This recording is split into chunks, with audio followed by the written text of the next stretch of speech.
لله وحده والصلاة والسلام على من لا نبي بعده أما بعد فأعوذ بالله من الشيطان الرجيم بسم الله الرحمن الرحيم الحمد لله الذي أنزل على عبده الكتاب ولم يجعل له عوجا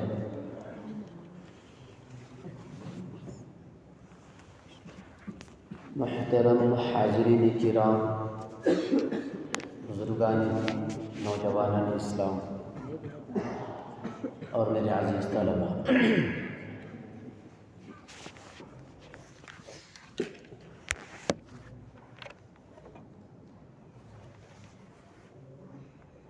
حضرت جناب نبی کریم صلی اللہ علیہ وسلم سے کئی احادیث میں مروی ہے، کتب ستہ میں، کہ ہر جمعہ کو سورہ کہف کی تلاوت کی جائے۔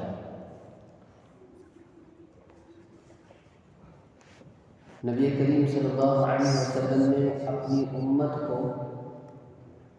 جمعہ کے دن سورہ کہف کی تلاوت کی تلقین کی ہے، اور صحابہ میں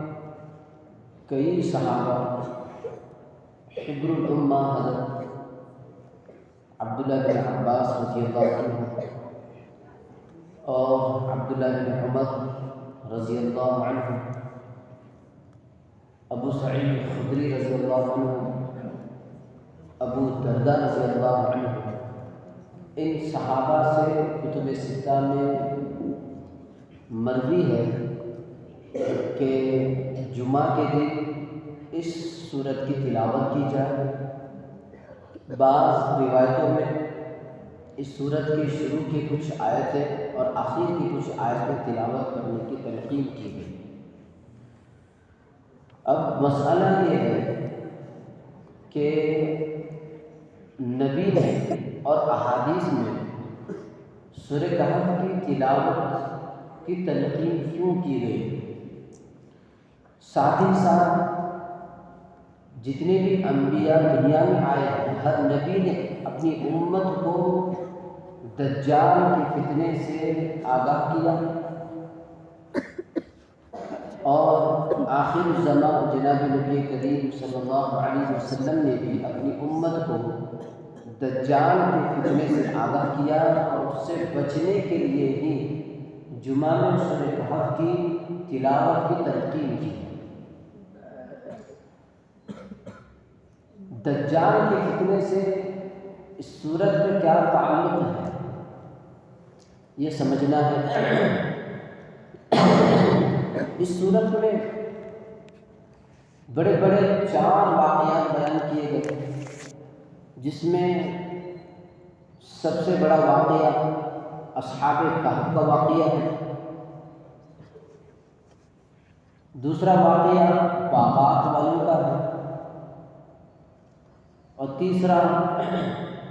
حضرت موسیٰ اور حضرت خضر علیہ السلام،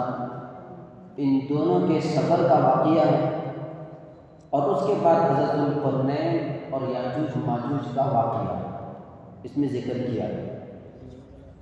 دجال کے فتنے کا تعلق اس سے کیا ہے، خوب غور سے سنیں۔ اس کو سمجھنے سے پہلے یہ بات سمجھیں کہ اللہ جل جلالہ عما نوالہ نے ہر انسان کے اندر تجسس کی صلاحیت رکھی ہے، تجسس کا مادہ رکھا ہے، اور جہاں مادہ اللہ تعالیٰ نے رکھا ہے، کسی کے اندر زیادہ تو کسی کے اندر کم۔ تجسس کا مادہ یعنی انسان دنیا میں آنے کے بعد یہ تجسس کرتا ہے کہ میں کہاں سے آیا، مجھے اس دنیا میں کیا کرنا ہے، اور پھر اس کے بعد مجھے کہاں جانا ہے۔ چاہے مسلم چاہے غیر مسلم، ہر شخص کے دل میں اور دماغ میں یہ بات آتی ہے، کسی کے اندر زیادہ تو کسی کے اندر کم۔ اسی سوال کے جواب کے لیے اللہ نے نبوت کے سلسلے کو جاری رکھا۔ یہ اس تجسس اور اس کو تلاش کرنے کے مشقت اور محنت کو اللہ تعالیٰ نے اپنے بندوں پر نہیں رکھا۔ نبوت کا سلسلہ نہیں بھی ہوتا تب بھی اللہ تعالیٰ انسانوں پر ہی ڈالتا کہ تمہیں کھوج کر کے پہچاننا چاہیے، لیکن اللہ تعالیٰ نے اپنے بندوں پر یہ مشقت نہیں ڈالی اور پھر نبوت کا سلسلہ جاری رکھا۔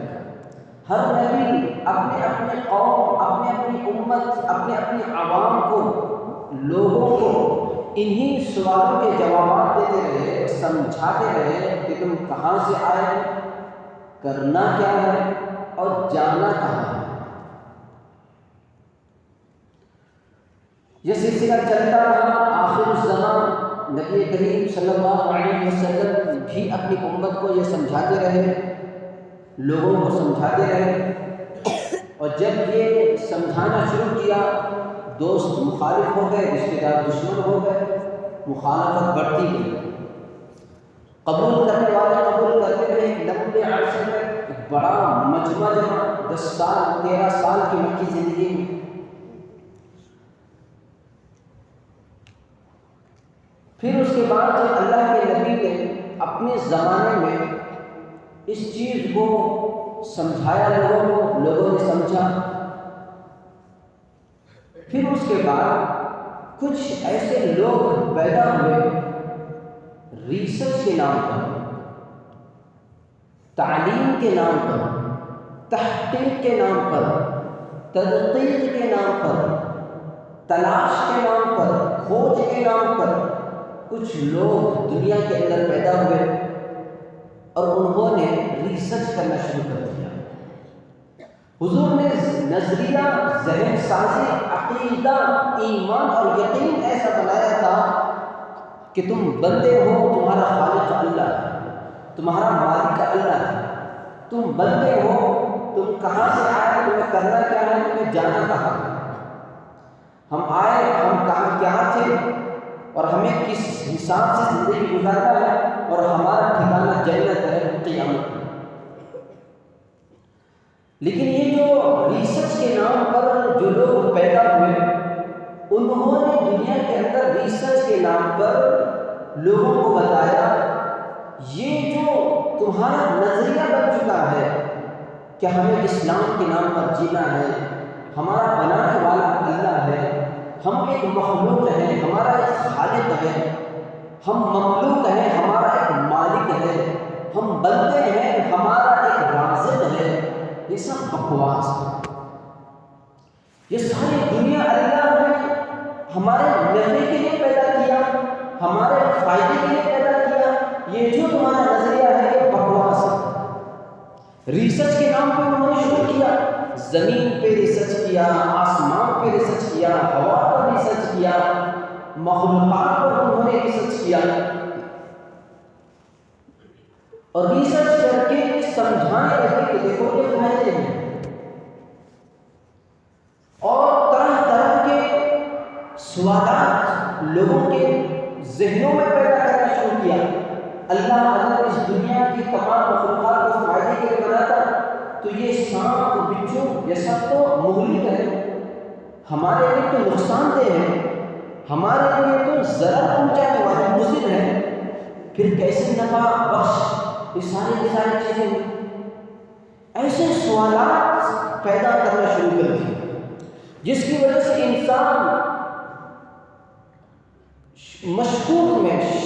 شکوک میں مبتلا ہو گیا، ڈاؤٹ میں مبتلا ہو گیا، حقیقت میں یہ باتیں ہیں، اور پھر یہ بڑھتے بڑھتے بڑھتے بڑھتے بڑھتے پوری دنیا کے تعلیم گاہوں میں ایک سلیبس بن گیا۔ ان لوگوں سے پوچھو تو ان سے جب انہوں نے اس تمام چیزوں کو بکواس کہا تو لوگوں نے ان سے پوچھا کہ بتاؤ پھر تم کو کس نے پیدا کیا، یہ دنیا کیسے بنی، یہ آسمان کیسے بنا، یہ زمین کیسے بنا؟ تو انہوں نے کہا کہ نہیں، پہلے ایک چیز، ایک ذرہ تھا، اس ذرے سے پھوٹنا شروع کیا، بم بلاسٹ ہوا، بم بلاسٹ کے ذریعے سے دنیا بنتی گئی، زمین بنی، نباتات بنے، جمادات بنے، انسان پیدا ہوئے، جانور پیدا ہوئے، اور حشرات الارض اس کے اندر پیدا ہوئے، بڑی بڑی مخلوق اس کے اندر پیدا ہوئے، پانی پیدا ہوا، یہ ساری چیزیں کس طرح انہوں نے ذہن سازی کی اور عوام اور لوگ ماننے کو تسلیم کرنے تیار ہو اور مسلمان بھی اس کو ماننے کے لیے اور جو ہے اس کو تسلیم کرنا شروع کر دیا۔ حالانکہ قرآن مجید میں اللہ تبارک و تعالیٰ نے زمین کے تعلق سے کہا وَهُوَ الَّذِي خَلَقَ السَّمَاءَ وَالْأَرْضَ فِي سِتَّةِ أَيَّامٍ، ان تمام زمین و آسمان کو 6 دن میں اللہ تعالیٰ نے پیدا کیا۔ خود بخود کوئی چیز نہیں دی، آسمانوں کو بھی اللہ نے پیدا کیا، زمینوں کو بھی اللہ تعالیٰ نے پیدا کیا، عرش کو بھی اللہ تعالیٰ نے پیدا کیا، ہواؤں کو، ساری چیزوں کو اللہ تعالیٰ نے پیدا کیا ہے۔ خود بخود کوئی چیز نہیں بنی، لیکن یہ ریسرچ کے نام پر لوگ یہ ذہن سازی بناتے رہے خود بخود تم بنے ہوئے ہو، خود بخود تم بڑے ہوئے ہو، خود بخود تم پیدا ہو چکے ہو، خود بخود تمہاری ولادت ہو چکی ہے۔ یہ سب قدرت کا نظام، یہ سب بکواس اور یہ حقیقت میں جہالت ہے۔ اللہ کے نبی علیہ السلام نے ارشاد فرمایا ان من العلم لجہلا، کہ بعض علوم جہالت ہے۔ یہ جو سکھایا جا رہا ہے کہ پہلے انسان بندر تھا پھر اس کے بعد انسان ہوا ہے، یہ جہالت ہے۔ لیکن آج دنیا ان تمام علوم کو سیکھنے والے تو ایجوکیٹڈ، گریجویٹ، ڈگری یافتہ، تعلیم یافتہ، جدید تعلیم یافتہ سمجھنا شروع کی، لیکن یہ سب جہالت ہے، غلط ہے۔ کیونکہ علم وہی ہے جو قرآن کے مطابق ہے، جو صحیح ہے، جو غلط نہیں ہے، اسی کو علم کہا جا سکتا ہے۔ صحیح علم پڑھنا ضروری ہے، سیکھنا ضروری ہے۔ مثلا اگر کسی نے حضرت ٹیپو سلطان شہید رحمۃ اللہ علیہ کے تعلق سے کسی یونیورسٹی میں، کسی ملک میں، کسی کالج میں، اسکول میں یہ پڑھایا جانا اگر شروع کر دیا جائے